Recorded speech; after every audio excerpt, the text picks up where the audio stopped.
এসে গেছি। আজকে আর একটা নতুন ভিডিওতে এসে গেছি, আর একটা নতুন রান্না নিয়ে। আজকে আমি যে রান্নাটা করব সেটা উপকরণটাকে দেখিয়ে নিই। ভেটকি মাছ নিয়েছি, এরকম সাইজের 300 গ্রাম ভেটকি মাছ আছে, পটল আছে, আলুটাকে আমি আগেই সিদ্ধ করে নিয়েছি, আর পেঁয়াজ কুচো, খানিকটা চাল মগজ আর কাজু বাদাম নিয়েছি, রসুন বাটা, আদা বাটা, আর ফোড়নে আছে দারুচিনি, তেজপাতা, জিরে, আর লঙ্কা, হলুদ, জিরে, ধনে এগুলো তো থাকেই, ওগুলো আমি আর আলাদা করে প্লেটে নিয়ে নিই। এবার আমি মাছটায় প্রথমে নুন হলুদটা মাখিয়ে নেব। প্রথমে ভাজবো পটল, পটল ভাজার তেলে মাছটা ভাজবো। পটল ভাজা হয়ে গেছে, সব পটলগুলো আমি তুলে নিয়েছি। এবার আমি কড়াইতে দিয়ে দিচ্ছি ফোড়নটা, তেজপাতা, দারুচিনি আর অল্প একটু জিরে। তারপর দিয়ে দেবো পেঁয়াজটা, পেঁয়াজটাও দিয়ে দিচ্ছি। টমেটোটা দিয়ে দিচ্ছি। টমেটোটা ভালো করে ভাজতে হবে, যেন কাঁচা গন্ধ টমেটোর না থাকে, সেই রকম ভাজতে হবে। টমেটোটা পুরো ভাজা হয়ে গেছে, এবার আলুটা দিয়ে দিচ্ছি।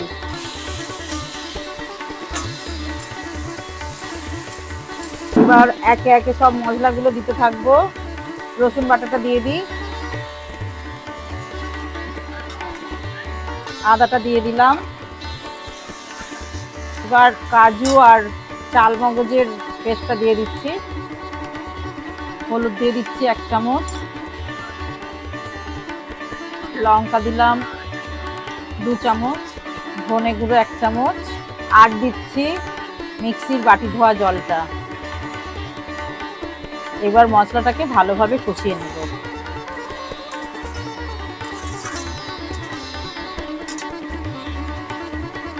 পটলটার মধ্যে দিয়ে দিচ্ছি, কষানোর সময় নুনটা দিয়ে দিচ্ছি।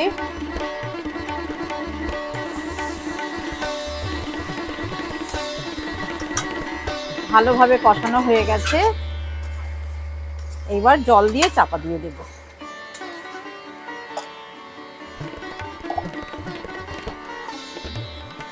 পটলটা সিদ্ধ হওয়ার মতো জল দিলাম। এই রান্নাটা না অসাধারণ খেতে হয়, যারা রুটি খেতে চায় না এই তরকারিটা পেয়ে তারাও রুটি খেয়ে নেবে, আর তরকারিটা সবের সঙ্গে যাবে। ভেটকি মাছটা যখন পড়বে না, এখনো দিইনি এই কারণে সমুদ্রের মাছ অনেকে খায় না। হ্যাঁ, আমি তো এটা একটা প্রসেস করছি, অনেকে খায় না, অনেকে অ্যালার্জি থাকে, যার কারণে আমি তরকারিটাকে করে নিলাম। এইবার মাছটা দিয়ে তরকারিটার মধ্যে, মাছটা ভেজে তরকারির মধ্যে দিয়ে দেব। তাহলে কি হবে, যারা খায় না তার তরকারিটাকে তুলে নেবে, তরকারিটা তো ভালো। আবার যারা মাছ দেওয়া খায় তারা মাছ সমেত তরকারিটা খাবে। চাপাটা দিয়ে 5 মিনিট রান্নাটা হতে দেব। 5 মিনিটেই হয়ে যাবে, কারণ আলু সিদ্ধ করা ছিল, পটল ভালো করে ভাজা, ও তো এমনিই ভাজা খাওয়া যেত, বেশিক্ষণ লাগবে না। আঁচটা সিমে করা আছে, আস্তে আস্তে ফুটছে।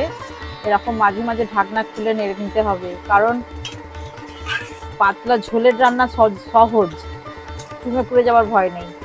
এই মোটা গ্রেভির রান্নায় মাঝে মাঝে খুলে খুলে নেড়ে দিতে হবে। এই কড়াইতে মাছটা ভেজে নেব, হালকা ভেজে নেব। ভেটকি মাছ বেশি ভাজতে লাগে না। কি মাইরি, সত্যি তোর নাকে কি আছে রকি? নাকে আছেটা কি? গন্ধ পেয়েই চলে এসছে। খুব অল্প তেলেই ভাজা হয়ে গেল, যা তেল দিয়েছি প্রায় তাই তেল থেকে গেছে। খানিকটা তরকারি আমি এইতে দিয়ে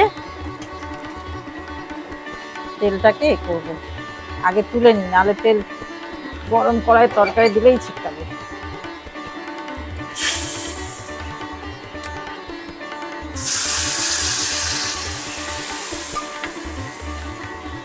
চামচ গরম মশলা দিয়ে দিচ্ছি, এই ছোট চামচে।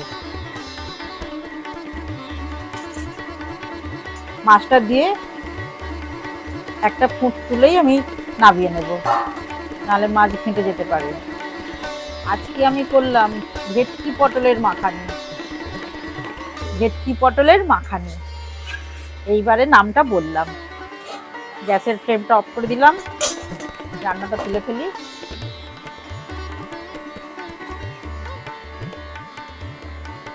আর রান্নাটা বাড়িতে একবার হলেও করবেন, তখনই আমাকে কমেন্ট করে জানাবেন যে কেমন হয়েছে।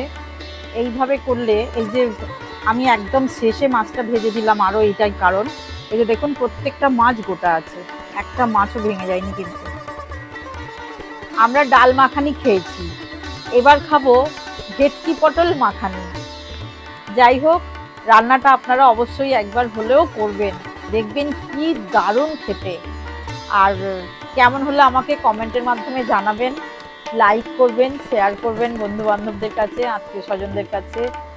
আর আমার চ্যানেলটায় আপনি নতুন হলে অবশ্যই সাবস্ক্রাইব করে পাশে থাকবেন, আর বেল আইকনটা টিপে দেবেন। আর যেটা বলছি, আর একটা বিশেষ সংবাদ, সেটা টুকুস কিচেন ফেসবুক পেজ ফলো করবেন। আজকের মতো আমি বিদায় জানাচ্ছি আপনাদের কাছ থেকে, টাটা জানিয়ে পরের ভিডিওতে আবার দেখা হবে।